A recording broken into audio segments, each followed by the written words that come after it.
YouTube, today we're going to be finishing up the updated tier list that we've been doing throughout the year. This time it's going to be the SMGs, every single SMG player in the CDL post Major 3. And before I get into it, yes, I need to explain why I have this cut on my face. Look, my puppy used my face as a jump pad and she got me pretty good. So I'm sorry that you have to see me like this, but hopefully CJ will just edit my face out for most of this video. Anyways, now into the tier list. Since we have so many SMG players, I am going to try my best just to breeze past this whole tier list. I might compare where I had these players at in my last tier list video, but besides that, I'm not really going to talk about them that in depth, I guess. So starting off, we have the D tier, and this tier is just basically players that have not been performing very well at all. We all know that. I don't want to say they suck, they're in the league, but they just really haven't moved me at all year long.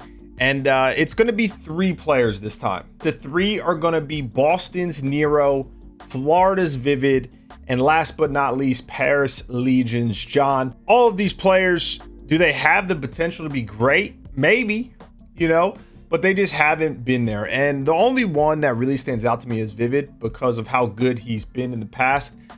And you could say a factor of his performance is just Florida's overall team. You know, he is the fastest, one of, if not the fastest players in the game.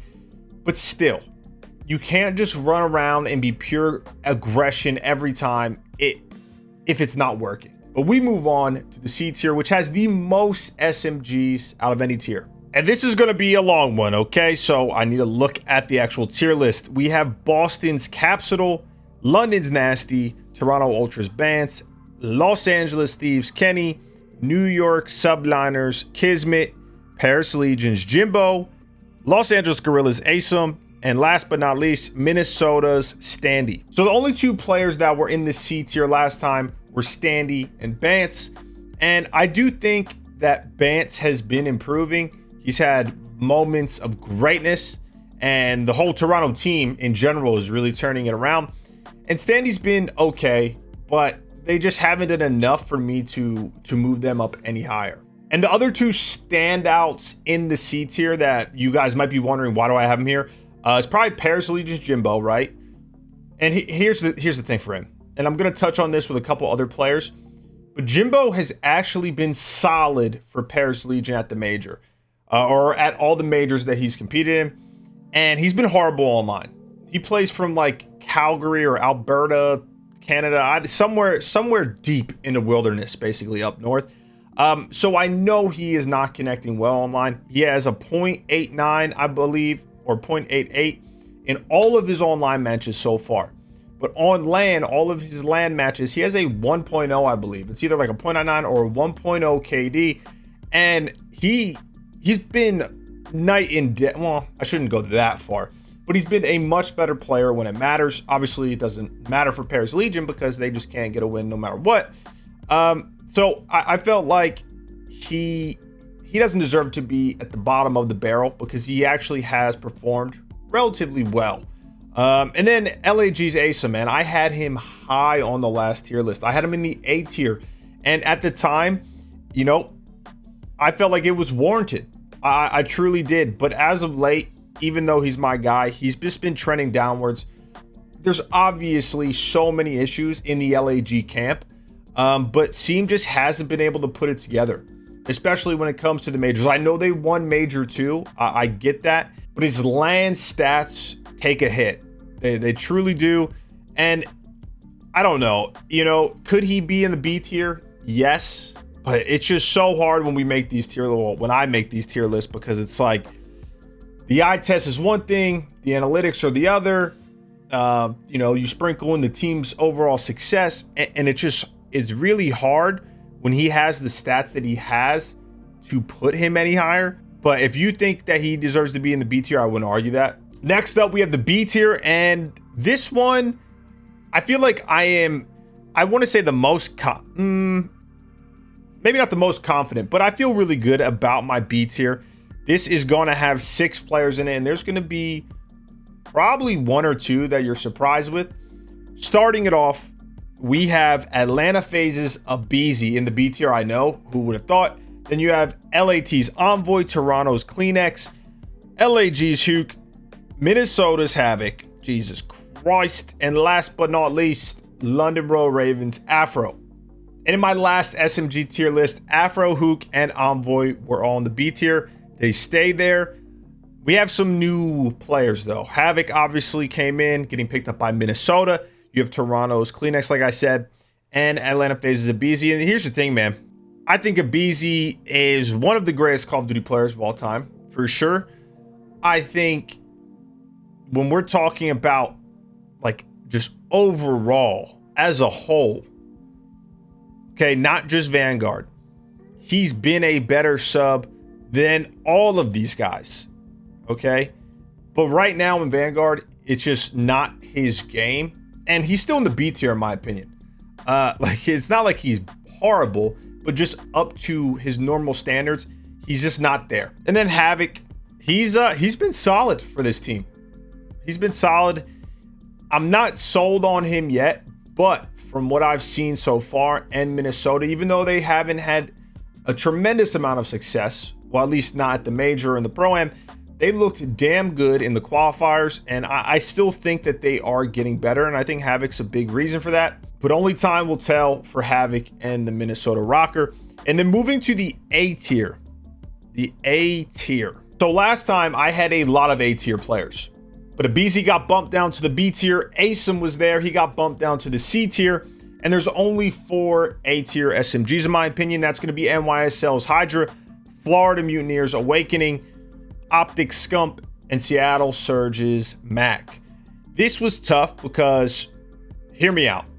If you were to look at the stats at all of these subs with, well, damn, that would be a spoiler. Even though you guys probably know there's only 3 subs left, and I'm sure you can guess by this point which ones are going to be in the S tier, but their stats are very similar. The biggest issue is all of these A tier players still kind of have some flaws, at least in one mode or even in general. I mean, you look at Awakening and Hydra, the eye test, well, let me start with the stats. The stats are fantastic. They have some of the best stats in the game. Like, if you're strictly going off that, they are S tier players as a whole, not even just in their role.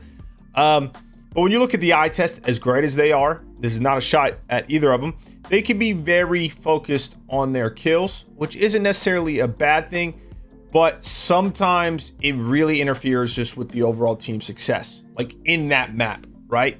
They can be a little bit of, you know, I didn't want to say it, but my hand was forced.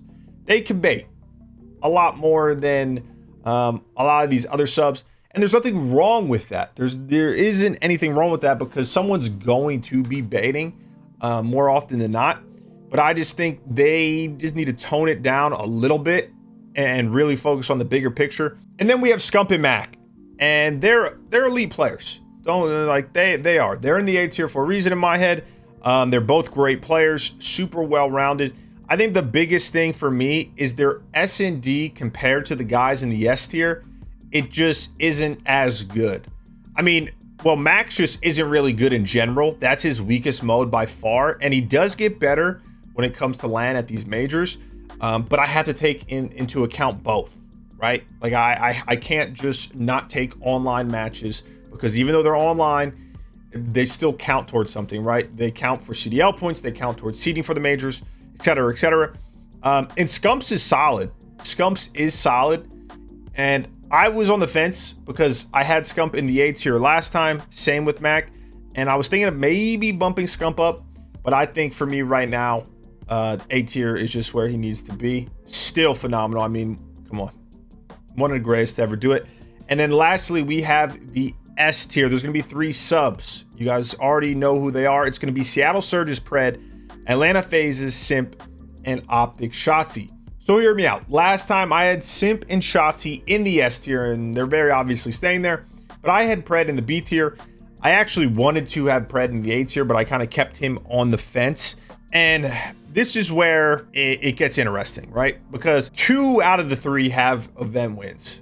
Pred and Shotzzy. Simp's been in every finals. Okay, people like to call Simp overrated, saying he's not playing well, when in reality, Simp has been great. Simp has been great across the board. He might not be having a 1.2, but it's very hard in this game with a sub to really perform. I think compared to the last couple CODs, but he's been great. He isn't the reason why Atlanta FaZe hasn't won yet. He's not. It's a team issue first and foremost, but he's been fantastic. Pred's been lights out. The same thing I said about Sib goes for Pred, where I think at the beginning of the year we saw their potential, right? We saw their ceiling where they had these series where they were just going absolutely insane, but their issue was their consistency. Whereas now, as we've gotten a lot more into the year, and they have Accuracy, who's one of the best IGLs in Call of Duty right now, really helping them just work on their fundamentals. They're starting to put it together on the individual level. If you are a stats guy, his stats, like, they deserve, or he deserves, I should say, to be in the same category as Simp and Shotzzy. I still think Shotzzy is the best sub in the game, and I think he's arguably the best player in the game. But Shotzzy has like a pretty big drop off compared to these other SMGs in the S and A tier when it comes from online to LAN. And it's interesting to me because I'm one of Shotzzy's biggest fans. I think he's unbelievable, but I just don't, I can't put my finger on why he has this drop off. Whereas when you look at the others, Simp, Pred, Mack, Scump, Awakening, Hydra, they're all the same, like almost spot on the same from online to LAN, or even a little bit better. But Shotzzy takes a pretty big hit. You know, I have to take into account all these different things. This is what I ended up with, though. I'm rambling on. This is my SMG tier list. I hope you guys enjoyed. I might be done with these after this, just because, dude, it's tough to do a tier list, because at the end of the day, I know all these guys grind, man, and they really put in all their time and dedication to perfect their craft. So we'll see. But I appreciate love as always, guys. I'm gonna see y'all when I see y'all.